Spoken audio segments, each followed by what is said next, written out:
Live from Citizen TV, this is JKL with Jeff Koinange. And you know, if it's Wednesday, it's all about those three letters on the keyboard that follow each other. JKL. Tonight is explosive because of the news coming out that ODM Secretary General Edwin Sifuna has been kicked out. This is a man who used to be chairman of ODM. What a great time to have him on. That's John Mbadi. He's Cabinet Secretary for National Treasury and Economic Planning. We're going to be talking a lot of things, folks. A lot of things. So stay tuned for that.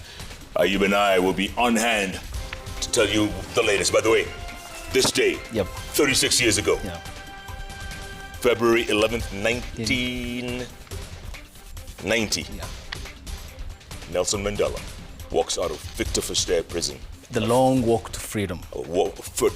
A free man after 27 years in prison. Today, 36 years. How about that? But I digress. We have a good show for you. Yes. We have a good show. Start tweeting at Koinange Jeff. At Ayub Abdikadir. At Citizen TV, the hashtag JKLive.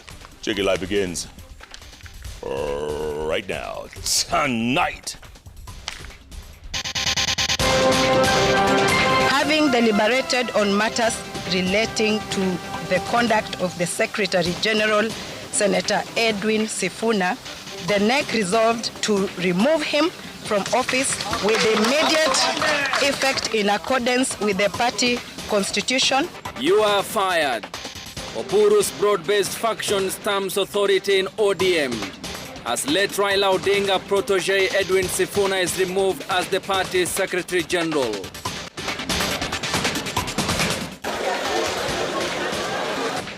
Another police shooting in Huruma. 3 people sustained gunshot wounds following day-long tensions between police and residents. Is very nicely Senate list of shame. Moses Kajwang, Edwin Sifuna, Samson Cherargei and Jones Mwaruma named by governors of alleged extortion in a letter to Speaker Amason Kingi. Wale watu I want to tell them, hiyo siasa ya ubaguzi mko naye, hiyo siasa ya ukabila mko naye, haina nafasi katika Kenya hii. We are doing just fine. President William Ruto defends his administration's drought response as he slams his former deputy's critique.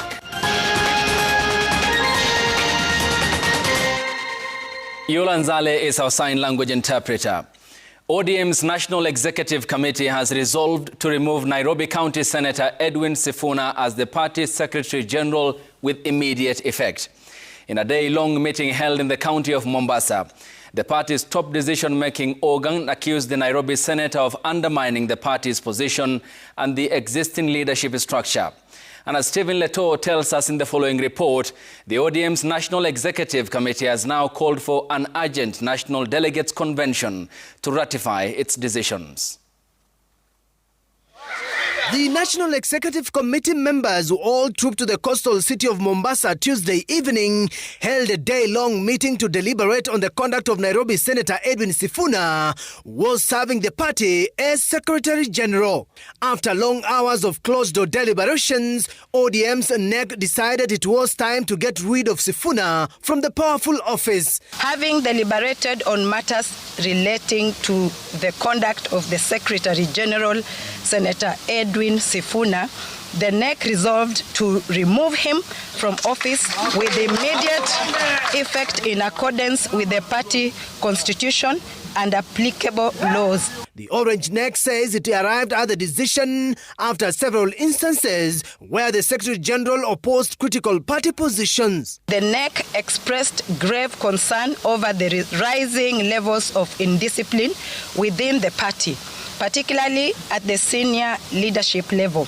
The committee underscored that ODM is governed by its constitution, the rule of law, and collective decision-making through its duly constituted organs. I'm not very happy that when we pass resolutions here, some of the members of this committee, some of the members of the Central Committee, who are policy makers of this party, go out to say exactly the contrary of what we have agreed in committees. Sifuna has been holding parallel meetings, skipping party leadership retreats and opposing positions taken by the party organs that the ODM next says amounted to undermining the party constitution. Effectively, the Deputy Secretary General, Honorable me, yours truly, Catherine Omanyo, will act in this position until a substantive holder of the position is elected. The NEC meeting consequently resolved to call for an urgent National Delegates Convention NDC in Nairobi to ratify its decisions and help the party begin its plans for next year's general election. The meeting also resolved to kickstart the process of withdrawing from the Azimio coalition. Stephen Leto, Citizen TV. It has been 8 years of head-spinning, high-profile political career. The bulk of it close by the side of the enigmatic opposition leader, the late Raila Amolo Odinga. For Edwin Sifuna, the end could not have been more predictable. Like a predetermined eventuality, Sifuna fell today, a victim of an inevitable fallout that followed the demise of Odinga. Emmanuel Toh retraces the footsteps of Sifuna down the journey of typical political fate, Kenyan style. Sorrow and pain was written on his face. The sudden death of Raila Odinga spelled many things to many around him, and Edwin Sifuna, the fiery Secretary General of Raila's party, became a dead man walking. Born in Kakamega County, Edwin Watenya Sifuna has had a meteoric rise in the Orange Democratic Party, where he has served for 10 years, first as acting Secretary General and 8 years later as a substantive Secretary General. We are taking a position that has been vacant. It began with a dramatic event in June 2016, where Sifuna stormed the ODM party offices in Nairobi, declaring himself the Secretary General of the party against the then SG Ababu Namwamba. To meet whenever they will meet, and the decision of a party on the decision that we have taken today as youth will be reached at that particular point, but we expect that the NEC will be endorsing the position that we have taken today. In 2017, Sifuna unsuccessfully ran for the ODM party ticket in the Kandui parliamentary election before shifting his sights to Nairobi city politics, where he also lost to Johnson Sakaja in the Nairobi senatorial race the same year.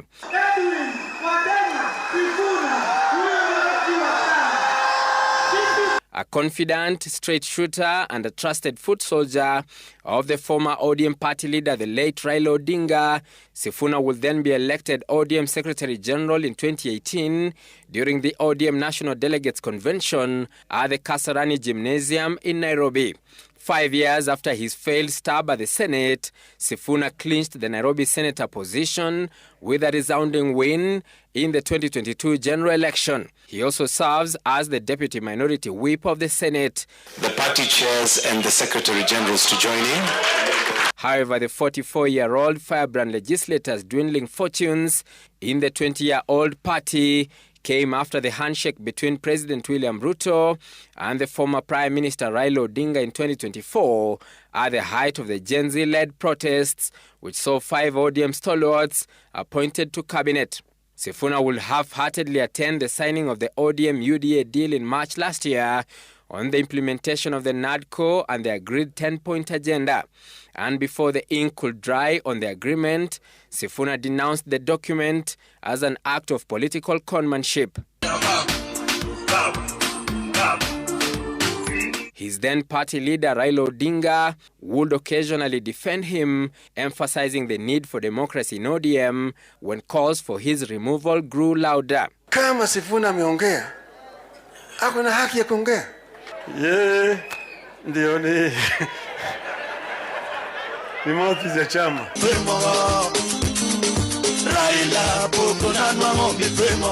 Things have, however, been more complicated for the Nairobi senator after the death of Odinga in October last year, with a line drawn in the sand between him and the government-backed proponents of the broad-based government. The latest battlefront between Sifuna and his party leader was embodied in the Linda Ground rallies, captained by Oburu, and the Linda Wananchi one, launched by the rebel youthful team within the party.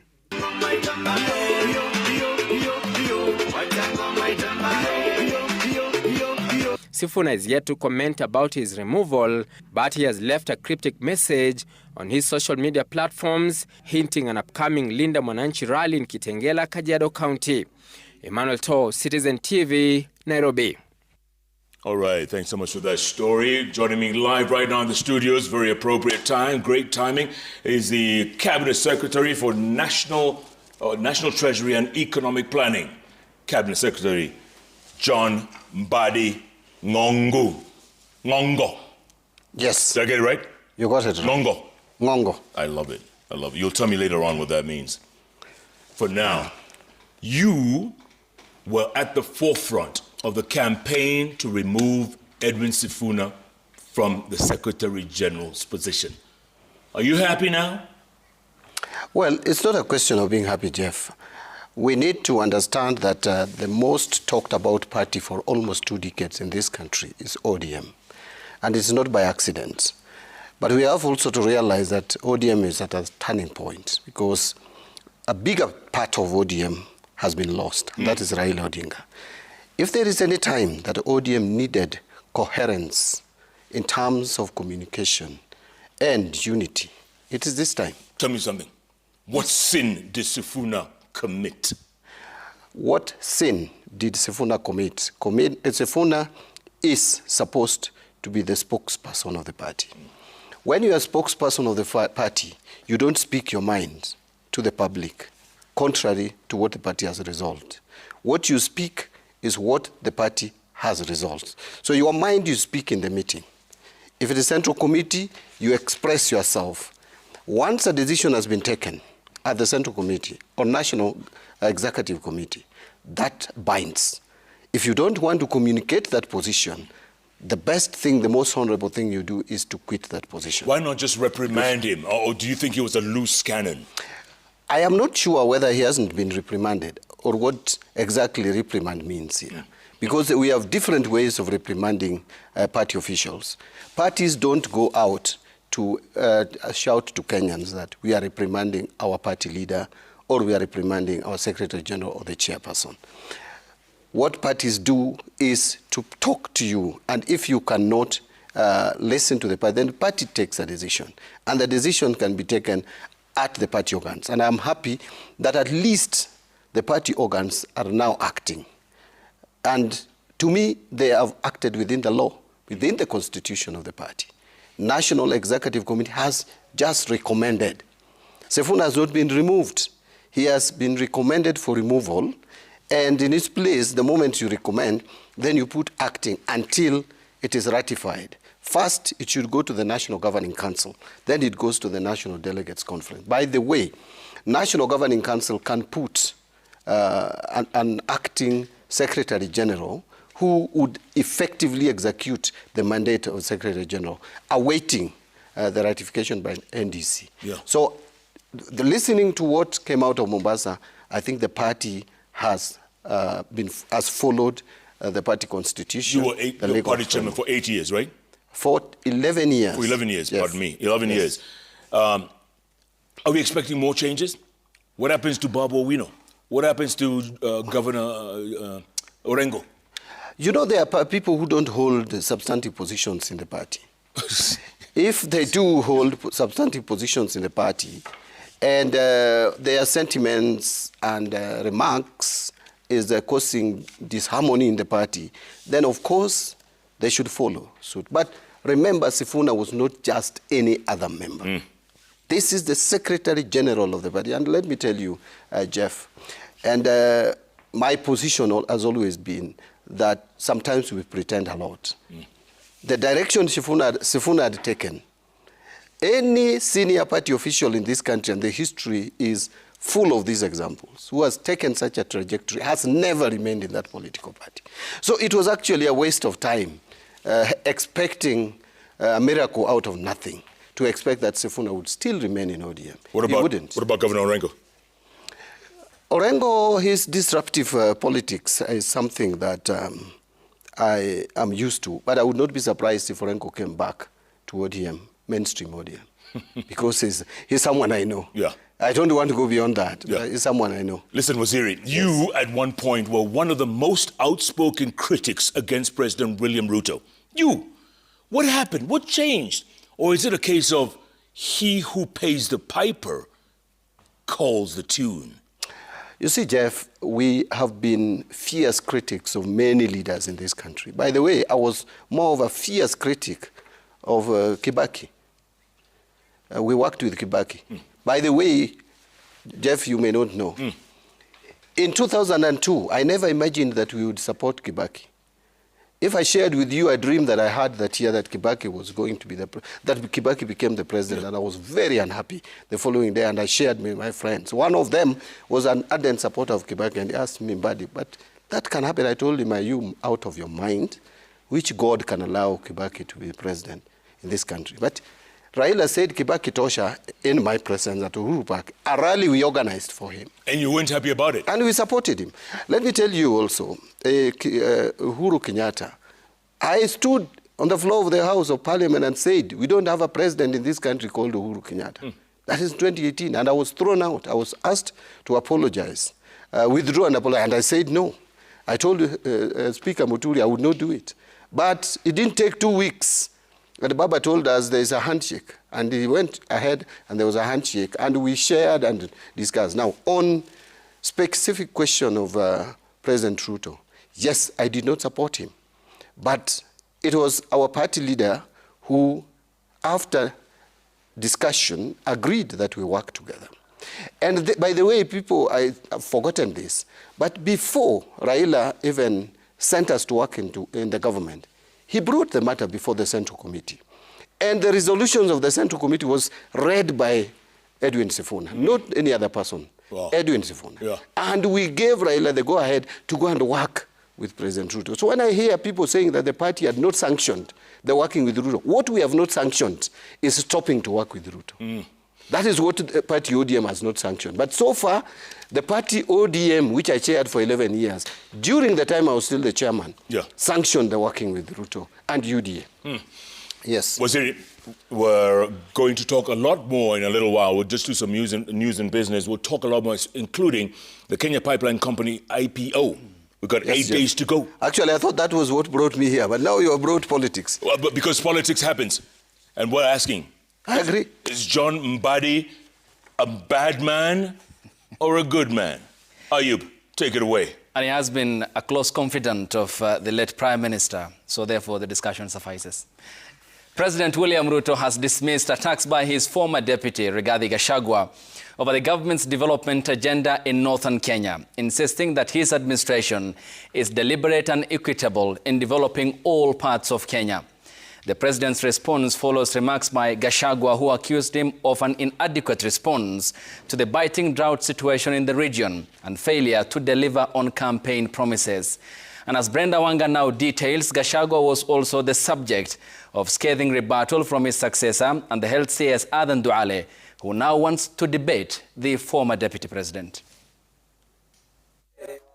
Even before the president landed in Garissa for the start of his 3-day tour of northern Kenyan counties, the line had been drawn in the sand. While it had been intended to be a day about youth empowerment through the Nyota program, the atmosphere in Garissa was thick with political heat. President William Ruto, visibly irked by his former deputy's recent critiques regarding unfulfilled campaign pledges and route response, didn't hold back. Siasa ya ubaguzi mko naye. Hiyo siasa ya ukabila mko naye. Haina nafasi katika Kenya hii. And we are going to make sure we root out maneno ya ukabila, maneno ya chuki, maneno ya siasa ya ubaguzi.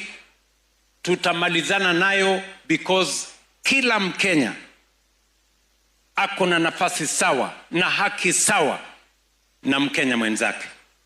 Gachagwa's recent remarks and sustained attacks on leaders from the north also seem to have rubbed the CS for Health Aden Duale, a resident of the county, the wrong way, and Duale was not slow in throwing down the gauntlet. I challenge the former deputy president. I will challenge you to a contest. Let us meet at Jeff Koinage's bench. I will challenge you to kutana kiwanjani. Your Excellency, mambo ya Northeastern, wachia mimi Rigiji. My friend, you have no legal standing. You have no moral authority to lecture us. The president's response follows remarks by Gachagua, who accused him of an inadequate response to the biting drought in the region and failure to deliver on campaign promises. Yani usijibizane na mtu mjinga. Watu watakosa kujua nani ni nani. Let's not waste our time. Sisi, we have an agenda for this nation. Taking cue, Gachagwa's immediate successor, Professor Kithure Kindiki, landed hard-hitting blows on his successor. Hamtawezana na sisi. You have no capacity. Muko down. Muko chini sana. And don't invite us to a contest. Kwa sababu hamtawezana na sisi. Sisi, my friend, sisi ni fire. Hao watu ni watu wako na akili kidogo sana. Kindiki is leading the government drought and famine mitigation in the Asal region and was quick to caution Gachagua against what he says is making light of a heavy situation. Kora na brokers wa siasa. Wasilete siasa katika mambo ya ukame. Wasilete maneno ya siasa katika mambo ya ukame. Watafute kitu ingine ya kuleta siasa. The president pledging to solve one of those problems, the perennial teacher shortage in the region, by prioritizing the training of local educators. The president launched the disbursement of 375 million shillings Nyota startup capital to youth in the county, with an estimated 7,500 people expected to benefit. Wale ambao hamuna biashara na vijana wa Kenya, wale ambao hamuwadhamini vijana wa Kenya, tafadhali, give us a break. We have business to do. Brenda Wanga, Citizen TV. The Council of Governors, COG, has publicly named and shamed 4 senators, accusing the 4 of extortion, political witch hunt, intimidation, and harassment of governors appearing before the Senate's County Public Accounts Committee. COG now wants Senators Moses Kajwang, Homa Bay, Edwin Sifuna, Nairobi, Samson Cherargei, Nandi, and Jones Mwaruma, Taita Taveta removed from the committee and are threatening to boycott appearances before the committee until the Senate leadership takes action. Here is Melita Oletenges with that report. It is an all-out war between the Council of Governors and the Senate. In an unprecedented move, 40 governors have signed a hard-hitting statement accusing members of the County Public Accounts Committee, CPAC, of turning oversight sessions into platforms for intimidation, harassment, and alleged extortion. Topping the list, CPAC chairperson and Homa Bay Senator Moses Kajwang, Nairobi Senator Edwin Sifuna, Nandi Senator Samson Cherargei, and Taita Senator Jones Mwaruma. The governors say enough is enough. In a raft of resolutions, they have suspended all appearances before CPAC until their grievances are addressed. They also want the immediate removal of the 4 senators and a meeting with the Senate leadership. Speaking during a retreat in Kilifi on Monday, Council of Governors Chair Ahmed Abdullahi maintained that governors remained committed to prudent use of public funds, but insisted the current situation at CPAC must change. Evidence governors have, governors will table to him and to his leadership.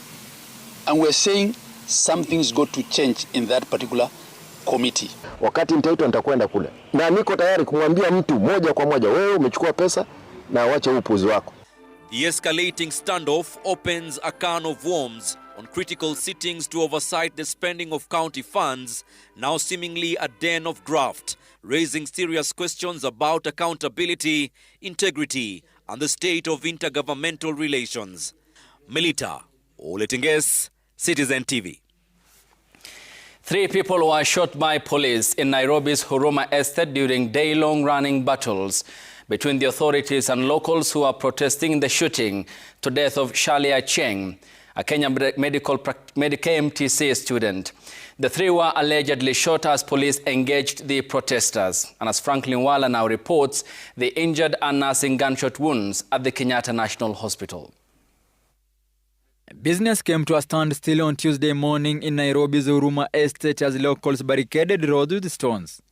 Police officers were deployed to the estate and went about the task of dispersing the protesters with violent force. The youth had attempted to disrupt day-to-day operations in the area to protest the killing of one of their own, Charlie Acheng, by the police. The law enforcers lobbed tear gas to engage protesters who were not relenting. Unfortunately, things would take a tragic turn as 3 people were shot by police. The 3 victims are a woman and 2 men. The 2 male adults were identified as Hassan Isaac and Bonaya Yusufu, who were rushed to KNH where they are currently recuperating as they await further medical examination. Alikuwa ameshikilia bunduki hivi chini. Sasa venye lilia aliunua. Unaona, sasa kuunua ndio ikapiga watu wako within na karibu na yeye. Hata sisi tulikuwa hapo, Mwenyezi Mungu ametusaidia. Sijui ni madam ni negligence yake ama sijui ni nini ili happen, akafaya bunduki ikaweza kugonga watu wawili hapo, watu watatu, wawili wanaume wenye walileta huyo vijana na madam mmoja anasikia ameshutiwa mkono. Pale wameshutiwa ni pale kia Michael kwa nini? Kwa pale karibu na msikiti tu au kanga hapo wanafanya kazi ya mbuzi, wameshutiwa hapo. The protesters were demanding the arrest of the police officer responsible for the shooting and subsequent death of Charlie Acheng. Franklin Wala, Citizen TV. There's a lot coming your way, including this interview with John Badi, the Cabinet Secretary, National Planning and National Treasury and Economic Planning. A lot to do with privatization, and Jeff will be here with the CS, along with, of course, the other stories that are coming up here on the broadcast after the break. Stay with us. I sent my son is with the DCI. I sent so you can say whatever you want, but I know my son is with the police. Government knows where my son is. Missing security analyst Mwenda Mbijewe's mother pleads with court to order return of her son by the state.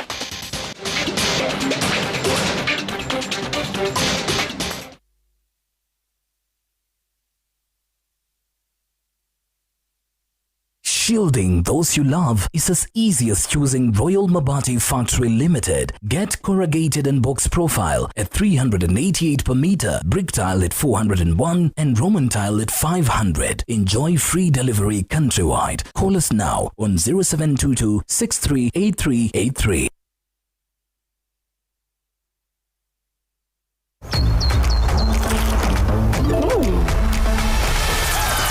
Some kids are just a step ahead. The winning difference? A spoonful of Blue Band. The only one with the right levels of omega-3 and 6.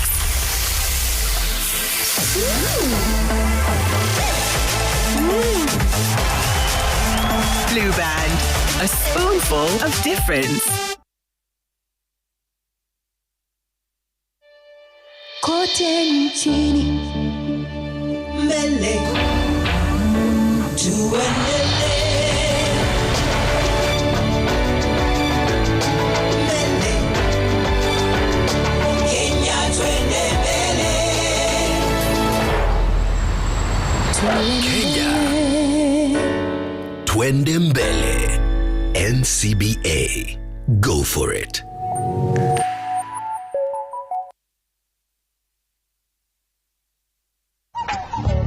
Sometimes dirt can give us something back. That's why I use new Omo. With naturally derived stain removers, it penetrates deep to reach the toughest stains for unbeatable stain removal.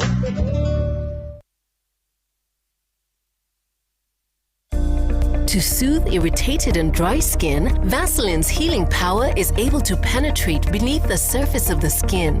This is because Vaseline is made with unique blends of waxes and oils that melt into the spaces between skin cells. This promotes natural moisture regulation to deliver effective skin protection against dryness. Use Vaseline because it is the first step to maintaining natural, healthy-looking skin.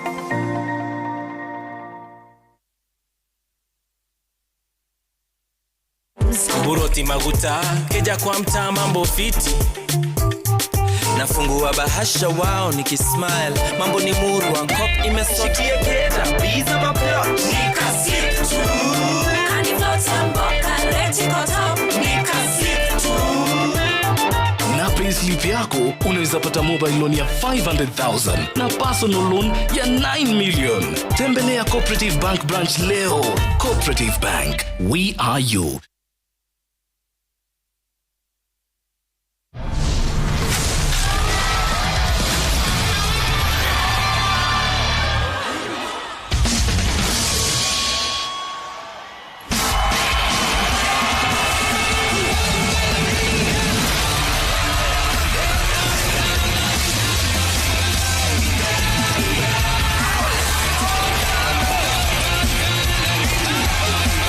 Redmi Note 15 series comes with free gifts up to Kenya shillings 5,000 off.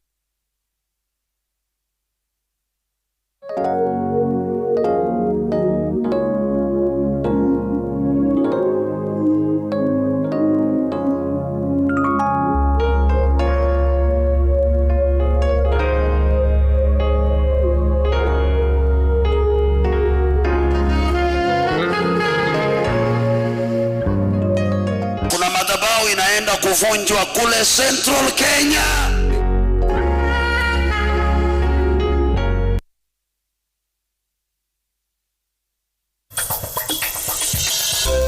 We all thought you were dead, and then we found out that the child wasn't yours, and they conducted the test with the wrong body. Oh, were you able to find out who the real father is? It's Luis. But you said the DNA wasn't a match. Oh, I wouldn't know. Don't you think it would be better to just tell your baby's father the truth? But Luis is the father of my baby. You really should have trusted Valeria from the get-go. You're right. I really should have taken her side in this. But it was all so incredibly confusing. Yes, brother, I know. We got more for everyone with an upgrade on us just for you. More channels, more shows, more reasons to stay. We got you. DSTV, we got you all the way.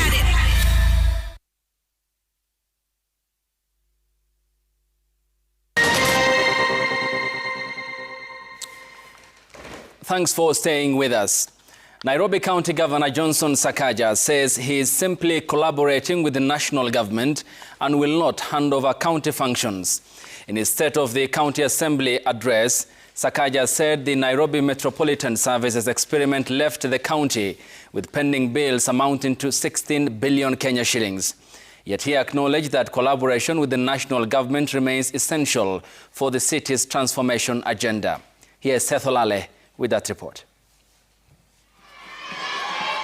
Nairobi Governor Johnson Sakaja has vowed to defend devolution, stressing that while the county will cooperate with the national government on critical services, it will not hand over its functions.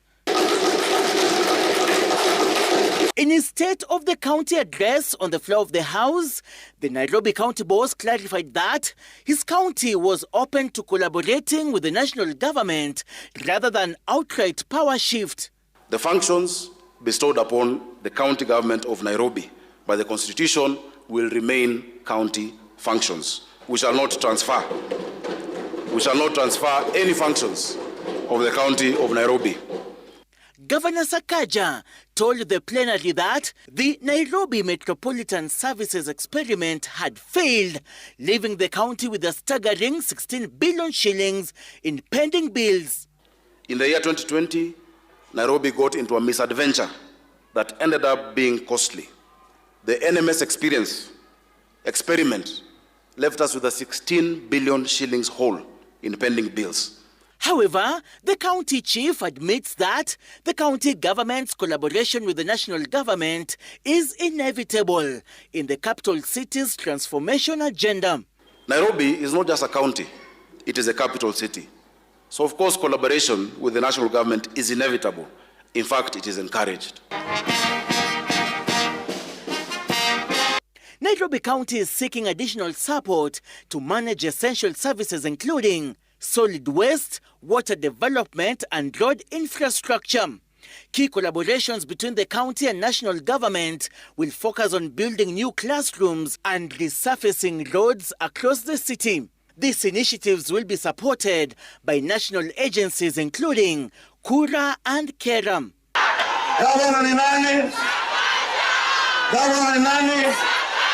In defending his performance record, Governor Sakaja said his administration has improved the education, health and business sectors since taking charge, promising to fix the city under the sun during the remainder of his tenure. Siondo baba yetu Raila Amolo Odinga alitufunza kusupport ugatuzi. Mamlaka ya Nairobi ni yenu wananchi. Sio? Na tutaendelea kutekeleza majukumu yetu. Even as Nairobi Governor Johnson Arthur Sakaja pushes back against fears of a power shift in the management of the capital city, he is acknowledging that a structured cooperation with the national government has produced tangible development goals. Seth Olale, Citizen TV, City Hall, Nairobi County. Controversy has emerged at State House Day Preschool after the head teacher Mary Saburi refused a county directive to discipline her and transfer her to another institution. The county claims her actions were linked to opposing the Dishina County school feeding program. Saburi is now calling on the Ministry of Education to intervene, saying her transfer stems from parents who opposed the program back in 2024 before she joined the school. Willie Lusige has that report. Mary Saburi had served as a center manager at State House Day Preschool for nearly a year. On Monday, her role changed following a sudden visit by county education officials. Teacher from a center manager to a classroom teacher. Officials informed her she had been transferred to Kirigo Preschool and demoted from center manager to regular preschool teacher. Her transfer letter cited her opposition to the county's Dishina County program at both her current and previous schools as a reason for the disciplinary action. My education officer, Madam Lynette Mbihi, called me asking me where I am. Then she told me about Dishina County. I told her, I found there was no Dishina County in State House Day Nursery. I'm a new center manager at State House Day Nursery. I just have only 1 year old at State House Day Nursery. Saburi says she does not understand why she was punished and vows not to leave the school until the county clarifies her alleged offense. Nikamwambia I'm not going to receive it because there's nothing I've done. Na siku sign kwa delivery book, but waliiwacha hapo juu ya meza na wakaenda. Dishina County siku ile ililetwa, I was not in place. Na ninaandikiwa barua, nimekataa Dishina County. Ahmed Abdi, Chief Officer for ECD and Vocational Training, Nairobi County, who signed the transfer letter, said Saburi's move was routine, not punitive, and unrelated to Dishina County. Sijapatiwa warning letter ya kuambiwa umekataa Dishina County na tulikuja tukaongea na wewe ukakataa. Sijaenda kwa disciplinary committee na hawajakuja kuuliza kwa nini hii shule haikudi Dishina County. So when they came on Tuesday na huyo madam nande sa nini officer wa ku hand over wananikujia na form ati nijaze handing over ianze. How? Despite the 2026 school feeding policy formalizing the program, participation is encouraged but not legally mandatory for all schools. Willie Lusige, Citizen TV, Nairobi. Testimonies in the murder trial of John Matara, accused of killing 24-year-old socialite Salet Wahu, continued on Wednesday, with witnesses further linking him to the fatal stabbing that occurred in January 2024. The court heard that investigators recovered personal items at the scene, including a pair of undergarments and both used and unused condoms belonging to the deceased and the suspect. In a separate matter, Jane Gatwiri, the mother of missing security analyst Mwenda Mbijiwe, told the court that the government is aware of her son's whereabouts and the location where he is allegedly being held. Ben Kiroi has that report. On the second day of the murder trial of John Matara Ongoa, police officer Alex Chokera, the investigating officer in the case, detailed the chaotic and disturbing state of the crime scene shortly after the suspected killing of 24-year-old socialite Starlet Wahu. Police officer Alex Chokera told the court on Wednesday that detectives recovered several items believed to be linked to the incident, including a bra, a pair of panties, and shoes suspected to belong to the deceased. Also recovered were a cape, a knife believed to be the murder weapon, and a towel that was soaked in blood. There was somebody who had moved from house number Y32. I noticed somebody escaping around from the same house number Y32. Testifying before Justice Alexander Muteti, Chokera said investigators also collected used and unused condoms, a syringe, capsules, and tablets from the house. He further told the court that a review of CCTV footage from the apartment complex showed an individual fleeing the premises shortly after the incident. Further analysis of the footage revealed that a man wearing a black cape had occupied the house where the body was discovered. Well, she was the owner of B&B, and upon interviewing her, she told me the house had been booked by somebody by the name John Matara. However, during cross-examination, defense counsel pressed the investigating officer on whether investigations had established the possible involvement of a third party or whether the accused may have acted in self-defense, citing injuries sustained by Matara. Earlier on Tuesday, government chemist Emilio Poro testified that DNA analysis confirmed the presence of both Starlet Wahu's and John Matara's DNA on the knife believed to have been used in the murder, as well as on a blood-stained towel recovered from the scene. This is Mwenda taking breakfast with the former Raila Odinga. In a separate matter before the Milimani High Court, Jane Gatwiri, the mother of missing security analyst Mwenda Mbijiwe, broke down in tears as she urged the court to compel the government to produce her son who disappeared without a trace in 2021. In an emotional testimony, Gatwiri told the court that the government knows her son's whereabouts and where he is allegedly being held, maintaining that he is still alive. So you can say whatever you want, but I know my son is with the police. She was testifying in support of an application seeking orders to compel the Inspector General of Police, the Director of Criminal Investigations, and other security agencies to immediately and unconditionally produce her son. Mbijiwe went missing on June 12, 2021. Ben Kiroi, Citizen TV, Nairobi. Hotpoint has today hosted a vibrant prize-giving ceremony at its headquarters in Ruiru, marking the culmination of its annual Dream Big, Win Bigger campaign. The ceremony followed the official draw conducted on the 4th of February this year, where 5 lucky customers emerged as grand prize winners. This year's campaign awarded life-changing prizes designed to support education, improve homes, and inspire new experiences. The 5 grand prize winners were Mary Karaoke, the winner of Home Makeover, Tariq, winner of a trip to Singapore, and two school fees winners were George Kanye and Brenda Wekesa, plus Annie Salava, who received 300,000 Kenya shillings each. Education always plays a very important role. So sponsoring is one thing, but we've always wanted to, take some good initiatives, give back to the society and do good things, which we have taken this initiative along with the Hotpoint team and the Longi group together. So, and we will keep on continuing and investing in such good initiatives in the future. To our customers, thank you for trusting us. To our winners, we are genuinely happy for you. And to everyone here today, you are part of something bigger than a promotion. At Hotpoint, we truly believe that when our customer wins, we win and Kenya wins. Congratulations to all our winners, and thank you for dreaming big with us.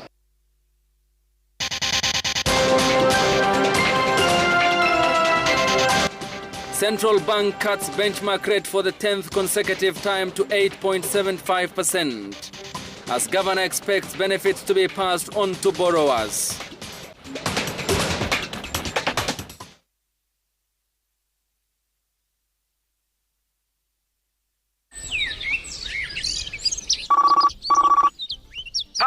Habari ndugu, unaongea na Joffrey hapa. Habari Joffrey. Mimi nakupigia kuhusu ile request yako ya kupata connection ya stima. Sisi tunaweza kufanyia deal, ulipe pesa kidogo tu na sisi tukuharakishie connection yako. Utanisaidia sana bwana Joffrey. Sisi tutafanya mambo iwe rahisi.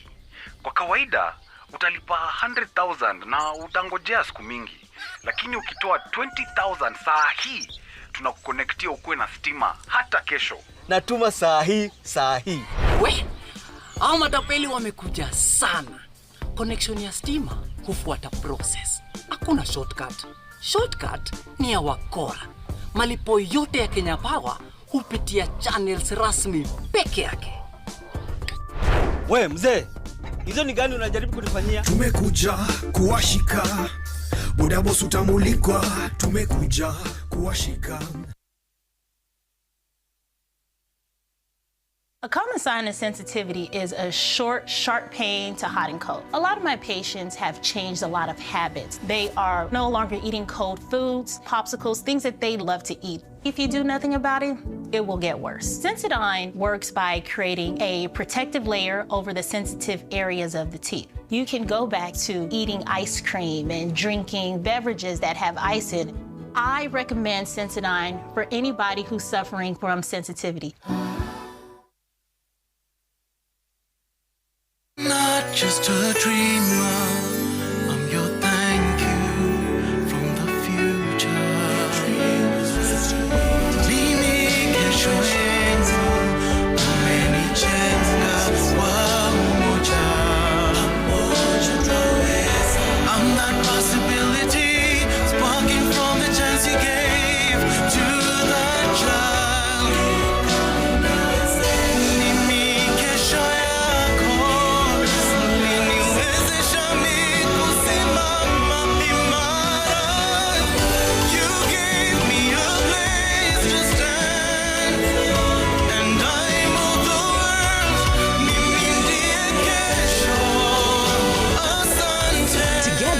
We are creating citizens of the future by transforming education in Kenya.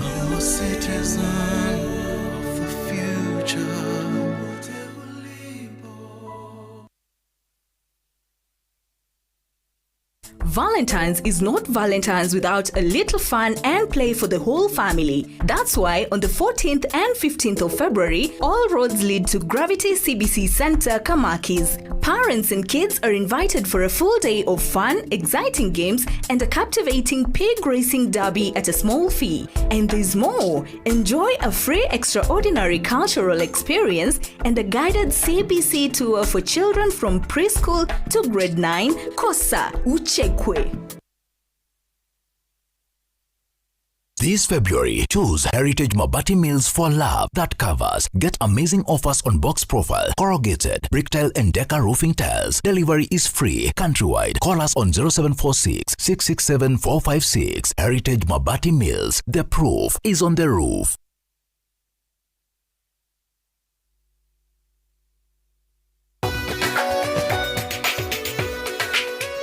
Business News brought to you by Safaricom Business.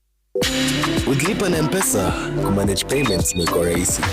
Join Safaricom Business today and power your progress. The latest Monetary Policy Committee meeting of the Central Bank resolution to cut the base lending rate by 25 basis points marks the 10th consecutive rate cut in the country, bringing the base lending rate to 8.75%, down from 9% in December.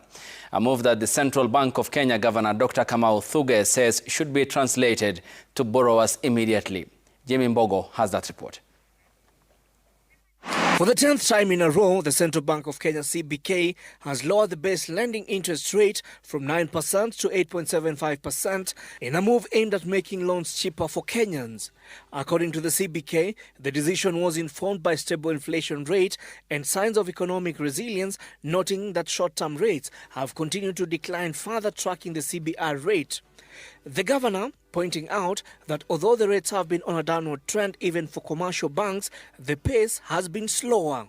For those borrowers that borrowed their funds beginning December and have reference rate, either the Kesonia or the CBR, we would expect the banks to lower their lending rates immediately by the 25 basis points that we have reduced the CBR by.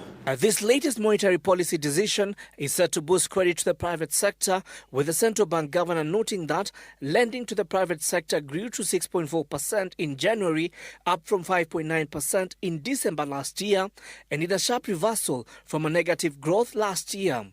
Lending rates are still expected to ease even further from the current 14.8%.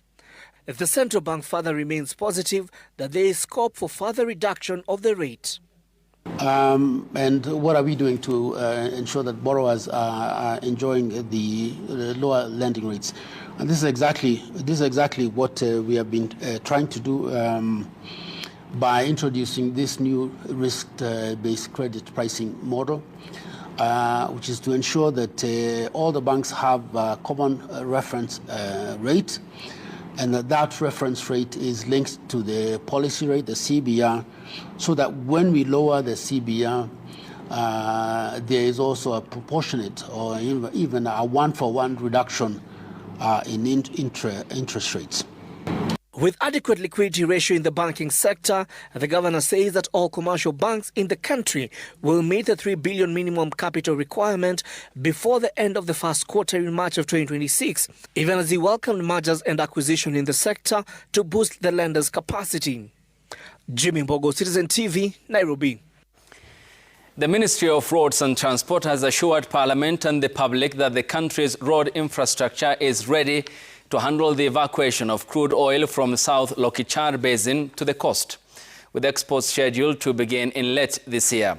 Appearing before the Joint Parliamentary Committee on Energy, CS Davis Chirchir has laid out a plan to move approximately 25,000 barrels of oil per day by road initially, before transitioning to rail transport. Addressing fears regarding the road safety and congestion, the CS said that the government is not starting from zero, citing major upgrades to the national trunk road system that are already substantially complete or underway.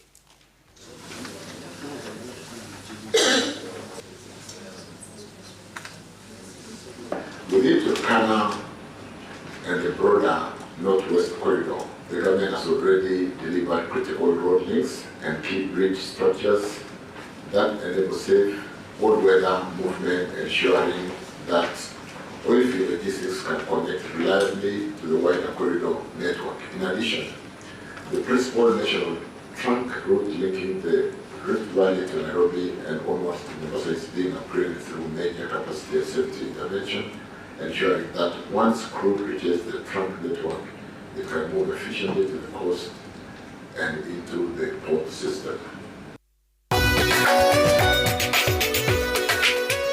Business News, brought to you by Safaricom Business. With Lipa and M-Pesa, kumanage payments imekuwa rahisi. Join Safaricom Business today and power your progress.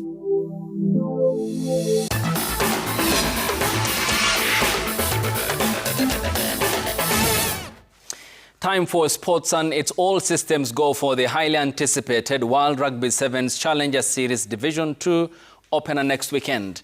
Kenya is set to make history as the second African country to host the rugby event in Africa after South Africa. Close Mombasa route partially and Langata route. For Mombasa route, we will be closing it partially between Lusaka roundabout and the Nyara roundabout. 15% was mainly, of course, ensuring that all the teams arrived safely and were here and checked into accommodation, and then matter security, whether we were going to be able to, how they were going to be able to take care of the event. Really looking forward to a fantastic tournament. I'm reliably informed that it's a sellout. So traditionally Kenyan Corner on the Sevens circuit brings a strong, fun party atmosphere. And we are at the verge of a great moment in Kenya's sporting history. We gather here at the Nyayo National Stadium to officially launch the HSBC Sevens Division 2 at the Nairobi Lake.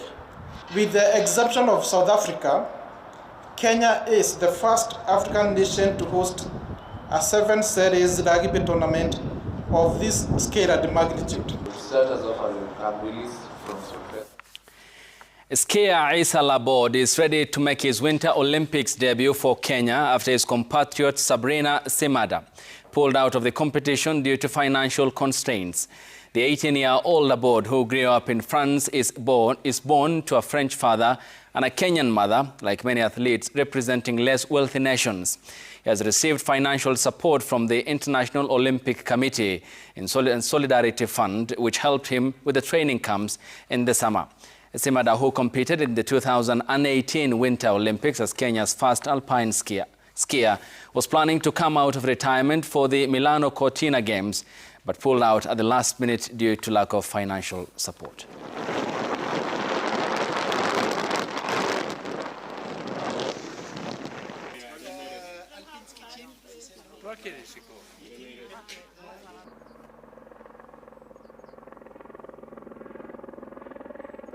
I started skiing when I was really young in a French ski resort. My father was a rescue patron, so he learned me how to ski when I was 2 years maybe.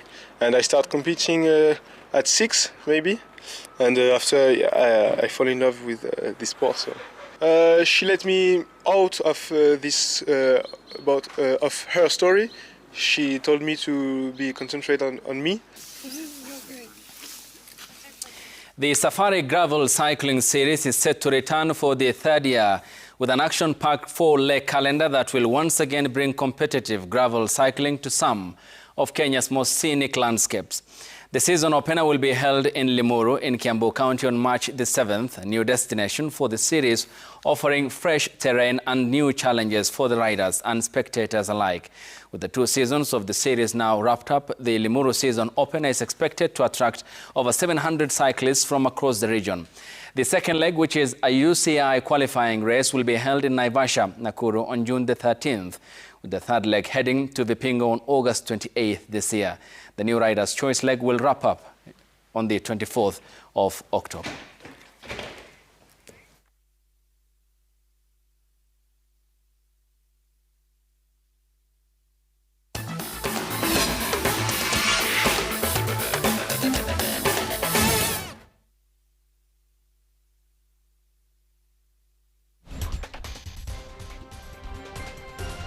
News done. Business done. Sports done. But there's more business to discuss with the only person who can discuss it. Because there's an IPO running for Kenya Pipeline Company. It's got 8 days remaining. We're going to talk about that the way forward with none other than John Mbadi Ngongo. I love that name, Ngongo. He's Cabinet Secretary, National Treasury and Economic Planning. He's on the bench, and so are you. So keep tweeting at Koinange Jeff. At Ayub Abdikadir. At Citizen TV Kenya, the hashtag JKLive. JKLive takes a break. We'll be back with the economist of economy. Actually, he's an FCPA. Whatever that means. Back in a moment.